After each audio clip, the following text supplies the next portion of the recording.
তাহলে আমাদের লাগবে না, যা আমাদের বাবা আমাদের পীর সাহেব দিয়েছে ওইটাই যথেষ্ট, এই কথা বলে কাফেররা। কারা?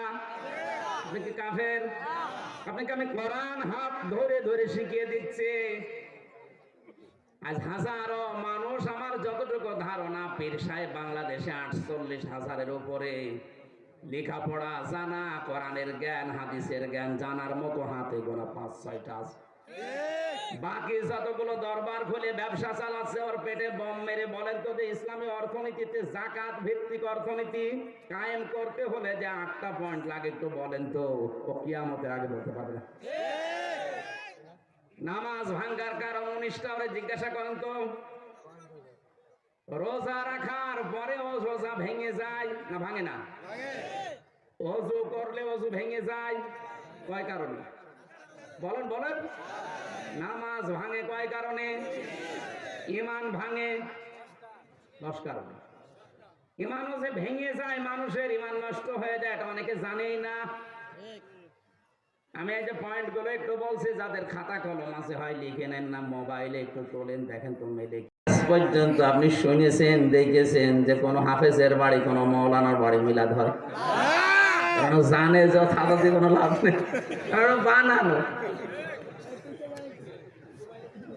মিলাদুন শব্দের শাব্দিক অর্থ নবীর জন্ম বৃত্তান্ত। নবীজির জন্ম বৃত্তান্ত সম্পর্কে কেউ যদি আলোচনা করে ওইটাই মিলাদ। আর সিরাত মানে আল্লাহর নবীর 63 বছরের জীবন থেকে আলোচনা করে শিক্ষা নেওয়া। আমাদের দেশে মিলাদ মাহফিলে কোনো ঝামেলা সেরকম দেখি না, সমস্যা কিছু যদি হয় সিরাত মাহফিলে। কারণ নবীজির সিরাত বললে এই দেশে অনেক কিছুই মাইনাস হয়ে যাবে। আমি যে 34টার একটা একটু টাচ দিলাম, যে আবাহমান কাল থেকে অনেক মানুষ বিভিন্ন পীরের মাধ্যমে, খানকার মাধ্যমে ইবাদত মনে করে, ওরা মনে করে হো হো এটাও করা ইবাদত, আলী বাবা, শাহ আলী বাবা, খাজা বাবা এইটাও ইবাদত মনে করে না? না তো করে কেন? না এত কিছু আপনি বুঝতেছেন, আরে সহজ বিষয় বোঝেন না মানে? এই আয়াতটা আপনি 10 বার শুনবেন, দরকার হয় বুঝবেন না মানে? এই যে বোঝার পরে যারা না বোঝার ভান করে থাকে, এই আয়াতের উপরের আয়াতে আছে লাহুম কুলুবুল লা ইয়াফকাহুনা বিহা, যারা বোঝার পরেও না বোঝার ভান করে থাকে এরা জাহান্নামী। এই আয়াতের আগের আয়াতে শব্দটা আছে ওয়ালাকাদ যারানা লি জাহান্নামা কাসীরাম মিনাল জিন্নি ওয়াল ইনস লাহুম কুলুবুল লা ইয়াফকাহুনা বিহা। সূরা আরাফ 9 নম্বর পারা 13 নম্বর পৃষ্ঠার প্রথম নম্বর লাইনের 179 নম্বর আয়াত। আল্লাহ পাক বলেন, আমি বহু জিন আর মানুষকে জাহান্নামে দেব, এই জন্যই বানিয়েছি। 3টা গুণ যাদের ভেতরে পাওয়া যায় তারা চির জাহান্নামী। 1 নম্বরে যাদের বিবেক আছে, জ্ঞান আছে, মগজ আছে, হৃদয় আছে, কিন্তু চিন্তা নেই। এই পরমানন্দপুর বাজারে তেলের কেজি মনে করেন 120 টাকা, ফরিদপুরে 115 টাকা। এই 5 টাকা বাঁচাতে আপনি হেঁটে হলেও ওখানে চলে যাচ্ছেন, এটা তো ভালোই বুঝতেছেন। আর কোরআনের এই সহজ কথাগুলো আপনার বুঝে আসে না, আপনি শিরিক করছেন।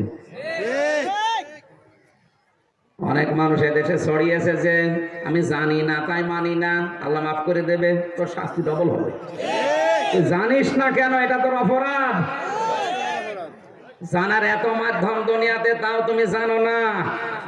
আজকের মাধ্যম তৈরি করেছে ইব্রাহিম ভাই জানার জন্যে না লোক দেখানোর জন্যে? জানার জন্যই তো আমি বলছি।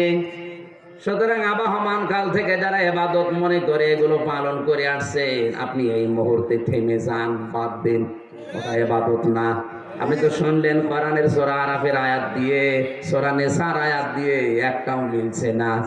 এরপরেও যদি না বোঝার ভান করে কেউ ওগুলো করতেই থাকে, আল্লাহ নিজে দায়িত্ব নিয়ে তাকে হেদায়েতের রাস্তায় যদিও থাকে, ওরে ঠেলা মেরে ফেলে দেবে। এই যে ধাক্কা দিয়ে ফেলে দেবে, এটা তো আমি বানালাম? হ্যাঁ, তিরমিজি শরীফের হাদিস, নবীজি বলেন মানিত্তাবাল হুদা বিগাইরিল কোরআন আদাল্লাহুল্লাহ। এখানে আলেম নাই? আলেম করে আমি কিন্তু এটা কঠিন প্রশ্ন, আলেম না, এটা হাফেজ। আলেম যারা আছেন যদি থাকেন আপনি মিলিয়ে দরকার তার কাছে জিজ্ঞাসা করেন। শব্দটা নবী দল্লা ইয়াদিল্লু দিতে পারতেন, তাহলে বাংলা অর্থ দাঁড়াতো আপনি নিজেই নিজেকে গোমরা বানিয়ে ফেলেছেন। কিন্তু আদাল্লা ইয়াদিল্লু বাবে ইফআল, এই বাপ থেকে আসার কারণে শব্দের অর্থ বাংলায় দাঁড়িয়েছে। আপনি হয়তো ভালো হবার নিয়েতেই কোনো জায়গায় গিয়েছিলেন যে হেদায়েত পাবেন, কিন্তু সেখানে কোরআন ছিল না, কোরআনের নিয়ম নীতি সেখানে চলে না। এজন্য আল্লাহ রাগ করে আপনাকে হেদায়েতের রাস্তা থেকে ফেলে দেবে। 48,000 পীরের দরবার এই দেশে এখন। আমার তো যতটুকু বাস্তবতায় আমি দেখেছি হাতে গোনা কয়েকটা দরবার বাদ দিয়ে অধিকাংশ দরবারে কোরআনের নিয়ম নীতি চলে না। হ্যাঁ চলে, ওখানে ওর বাপ দাদার নিয়ম, ওর বাবা এই বলেছে ওইটাই মানে, এই যে বাবা বলেছে দাদা বলেছে বুজুর্গ বলেছে এইটাই মানে, এটা স্বভাব কাফেরদের, এটা যে স্বভাব কাফেরদের এটাও মানালাম। সূরা মায়েদা 7 নাম্বার পারার 4 নাম্বার পৃষ্ঠার 1 নাম্বার লাইনের 104 নাম্বার হাদিসটা ভালো করে মিলাবেন। বাইরে যে যদি গীবত করেন আপনার কিন্তু সব খুলে ফেলা হবে। وَإِذَا قِيلَ لَهُمْ تَعَالَوْا إِلَى مَا أَنزَلَ اللَّهُ وَإِلَى الرَّسُولِ قَالُوا حَسْبُنَا مَا وَجَدْنَا عَلَيْهِ آبَاءَنَا। আল্লাহ পাক বলেন, হে নবী আপনি যখন ওদেরকে বলবেন এই ফরিদপুরবাসী আসো আল্লাহর বিধানের দিকে, রাসূলের আদর্শের দিকে, আপনি দেখবেন অনেক মানুষ এমন কথা বলবে, ক্বালু বহু বছর, হাসবুনা আমাদের জন্য যথেষ্ট, মা ওয়াজাদনা যা আমরা পেয়েছি, আলাইহি আবানা আমাদের পূর্বপুরুষ বাপ দাদা মুরব্বী এদের কাছে যা পেয়েছি ওইটাই যথেষ্ট, আপনারটা লাগবে না। নবীজিকে এই কথা বলতো ওই সময় কাফেররা। কারা? এখন বলছে কারা? এক কথা বলেন না কেন? কোরআন শরীফ আপনি চোখ দিয়ে গলিয়ে দেবেন। এই যে দেখেন ওরা কাফেররা বলতো আপনার কথা আমরা শুনবো না, আমরা বাপ দাদা মুরব্বী আমার পীর সাহেব এদের কাছে যা পেয়েছি ওইটাই যথেষ্ট, আমাদের পূর্বপুরুষরা সঠিক পথেই ছিল, আপনার কথা মানি না। আপনি কোরআন পড়ে পড়ে শোনালে ওরা এই কথা বলবে।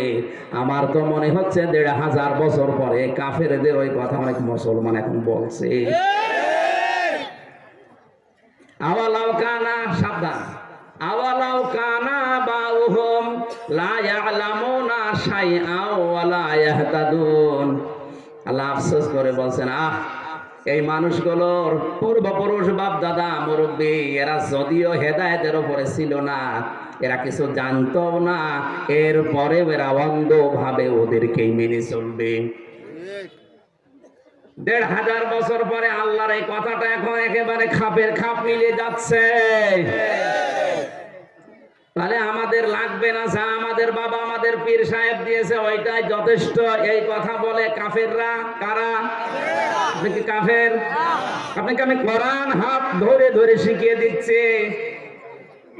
আজ হাজারো মানুষ, আমার যতটুকু ধারণা পীর সাহেব বাংলাদেশে 48,000-এর উপরে, লেখাপড়া জানা, কোরআনের জ্ঞান হাদিসের জ্ঞান জানার মতো হাতে গোনা 5-6টা আছে।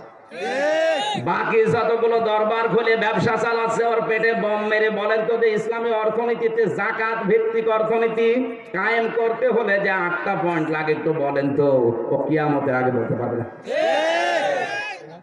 নামাজ ভাঙ্গার কারণ 19টা ওরে জিজ্ঞাসা করেন তো। রোজা রাখার পরে রোজা ভেঙে যায় না ভাঙে না? ওযু করলে ওযু ভেঙে যায় কয় কারণে? বলেন বলেন। নামাজ ভাঙে কয় কারণে? ঈমান ভাঙে 10 কারণে। ঈমানও যে ভেঙে যায়, মানুষের ঈমান নষ্ট হয়ে যায়, এটা অনেকে জানেই না। আমি এই যে পয়েন্টগুলো একটু বলছি, যাদের খাতা কলম আছে হয় লিখে নেন, না মোবাইলে একটু তোলেন দেখেন তো মেলে কিনা। খুব গুরুত্বপূর্ণ বিষয়, কারণ নামাজ পড়তে গেলে ওযু করা লাগে, আর 7টা কারণ পাওয়া গেলে ওযু ভেঙে যায়।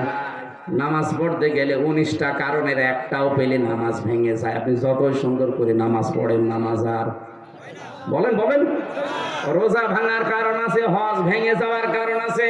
আমাদের আসল পুঁজি যেটা ইমান, ইমান ভাঙারও আরো জোরে। প্রত্যেকটার পেছনে কোরআনের আয়াত দলিল আছে, হাদিস আছে। আমি শুধু পয়েন্ট গুলো বলছি, যেহেতু আলোচনা আজকে এটা না। এই 17 তারিখ নাকি একটা মাহফিল আছে না, 9 তারিখে, ওখানে ইমান ভাঙার কারণগুলো আমি